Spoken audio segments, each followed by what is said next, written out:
The number of setbacks you have faced by now, it's not normal. Most people would have collapsed under half of what you have been through, but you didn't. This much would have broken most people, but you are still here. You had every reason to give up, but you didn't. And I want to talk to you today not about motivation, but about that quiet strength inside you that even you don't fully see.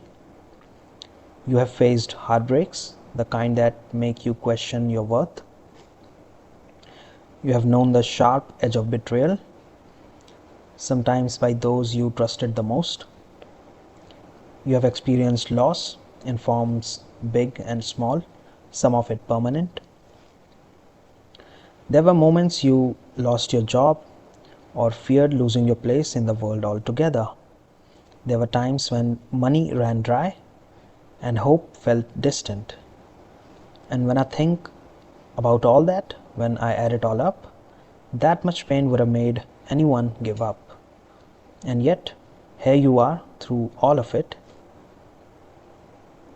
Maybe your life doesn't look exactly like the examples I have given, but the emotions, the weight of them, you know those well. You have felt them quietly, maybe even secretly, because no matter how many people surround you, most of these battles were fought internally.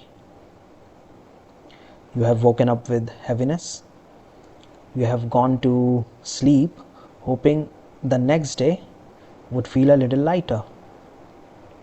You have put on a brave face when inside everything felt unsteady. And still you didn't disappear. You didn't turn bitter. You didn't stop completely. We don't talk enough about what it takes just to continue.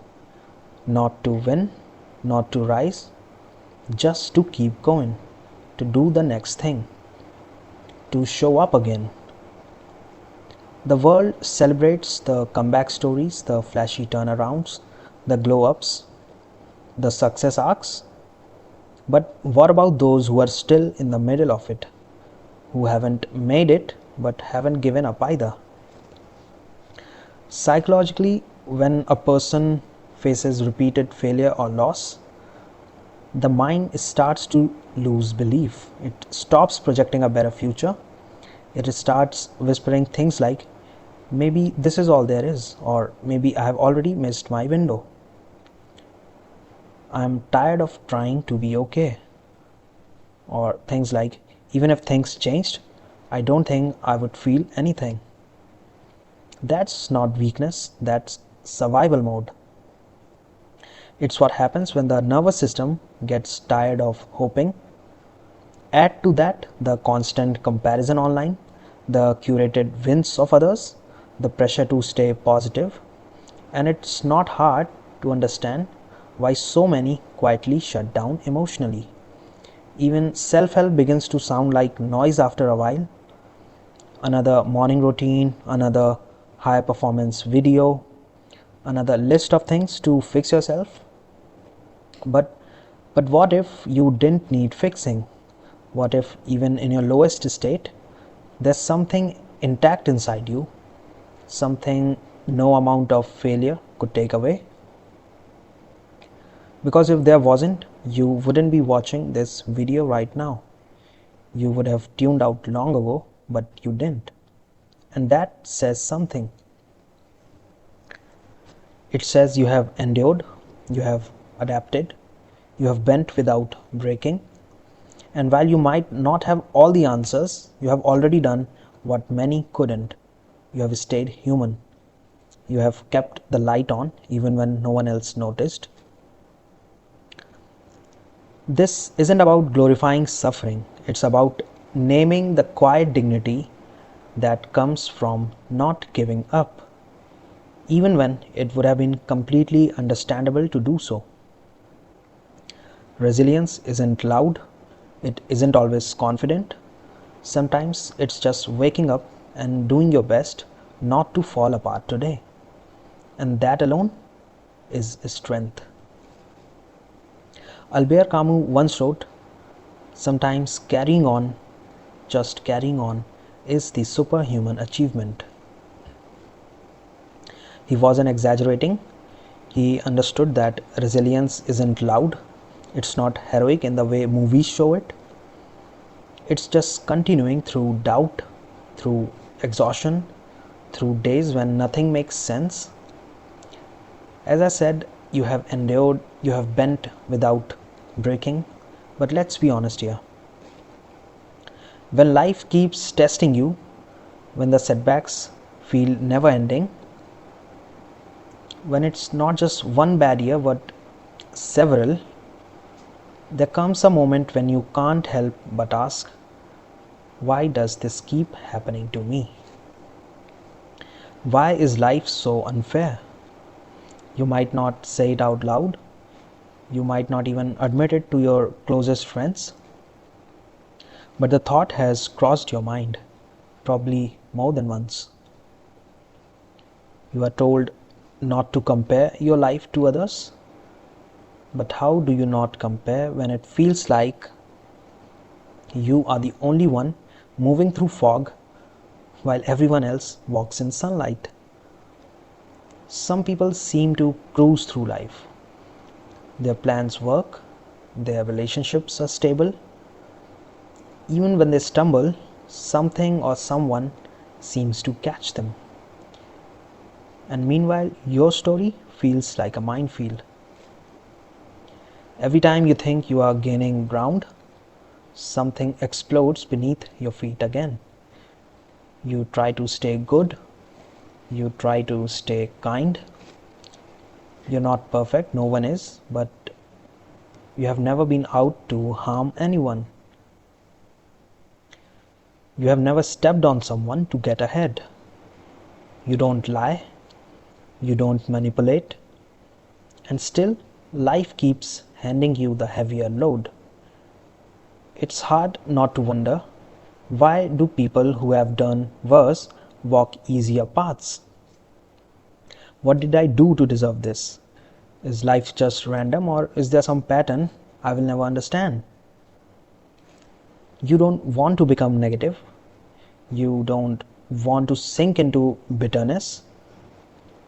But when the pain repeats itself long enough, it wears you down. Not loudly, not dramatically, just gradually. You stop hoping for too much. You lower your expectations. You tell yourself, let's just get through the day. And that's where I think existential fatigue begins to set in. It's not just emotional tiredness, it's a kind of spiritual weight, a growing doubt that maybe the world doesn't make sense. Maybe you just got dealt a bad hand and there's nothing you can do about it. Maybe suffering is just the default for people like me. And still the world doesn't stop. You continue waking up, getting through the day, answering messages and calls, responding when people talk to you. You do your work. You show up where you are supposed to. From the outside, it looks like life is functioning, but inside, something feels shut down. At some point, you stop expecting things to get better. You just want them to stop getting worse. You begin to measure time not by events, but by disappointments. How long it's been since the last letdown, the last moment of hope that led nowhere, the last time you felt something rise in you only to watch it collapse again. And you grow tired. Not tired in the way a nap can fix, tired in the deeper, permanent way. Like something inside you has been holding its breath for too long. This is what prolonged emotional pain does to you. It doesn't always break you dramatically. More often, it hollows you out slowly. You start avoiding things that might pull hope out of you because hope has become something dangerous, something that exposes you to more hurt. You're not pessimistic because you want to be. You are cautious because you have learned that feeling good often comes with a price. You weren't always like this. You remember versions of yourself that were more open, more curious, more willing to believe in things. But when disappointment becomes a pattern, you begin to protect yourself from yourself. You lower expectations, stop sharing what matters, and retreat. Not because you are weak, but because you have been strong for too long without much in return. People may still see you laughing, smiling, functioning.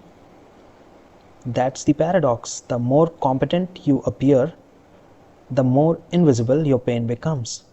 No one asks you if you are okay when you are performing your role well. No one checks in when you are handling things, and so you vanish further inside.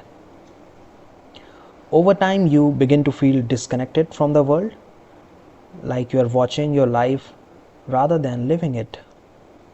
You are no longer waiting for something beautiful. You are just hoping not to be hurt again. You learn to expect very little. You stop trusting moments of lightness because you fear they'll be taken away too soon. You exist between roles and routines, half there, half gone. That's where it leaves you. Not broken, not dramatic, just suspended. And that's the hardest part. It's not the chaos, but the stillness that follows. When everything looks calm on the outside, and yet something in you is quietly fading. You don't need someone to tell you to be strong. You already are. What you need maybe is permission to name what this really feels like. To say without shame, I'm tired and I don't know what to do next. Maybe there are no clear answers. Maybe some things will never fully make sense. Why some people seem to float through life while others crawl. Why loss finds some too early, too often. Why people who never wished harm upon anyone keep carrying the sharp end of experience. But in the absence of answers, what we can find slowly are recognitions, small recognitions that allow us to keep going. Not because the pain is gone, but because something within us has shifted. We start to see that life doesn't offer symmetry, that fairness isn't built into its design, that we were never all dealt the same cards and never will be.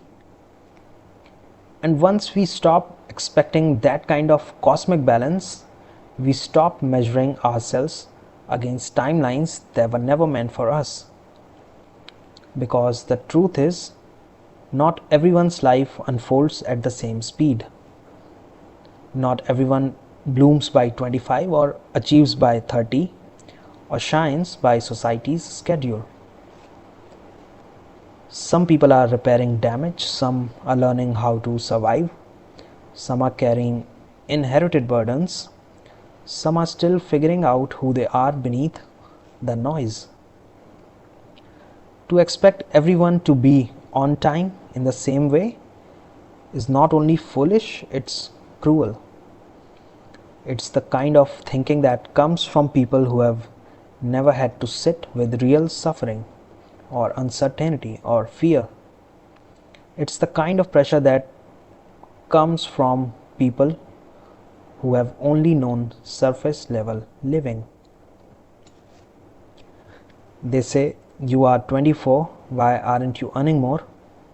You are 28, why aren't you married yet? Look at them, they have figured it out, why can't you? They don't understand. And it's not your job to convince them. What is your job is to keep protecting the parts of you that still want to live with meaning. To keep finding people who don't speak in timelines but in understanding. People who don't rush your healing, who don't mock your detours, who don't shame your pace. Even if the scars remain, even if there are chapters you will never fully explain, you are still allowed to move forward. Not as someone who has all the answers, but as someone who knows how to live without them. And there's no fix I can offer you, no technique, no breakthrough moment, no 5-point plan. I don't have a fix for any of this. If I had one, I would have told you, but I don't. And maybe you don't either. What I do have is an understanding that sometimes things don't improve in dramatic ways. They just become clearer. You learn what to stop expecting. You learn who not to argue with. You learn how to carry things a little more quietly, not because they don't hurt, but because you have accepted that some things may never fully make sense. And in that acceptance, something subtle shifts. Not a breakthrough, not a transformation, just a bit more space between you and the weight of it all. You begin to notice what drains you. You begin to leave rooms where you are not being understood. You stop explaining yourself to people who think life is a scoreboard. And eventually, slowly, you start to live a little more on your terms, even if no one else claps for it. Not everything will reveal itself when the dust settles, but not everything needs to for life to go on. That's as far as I have reached, and that's all I know how to carry in words right now.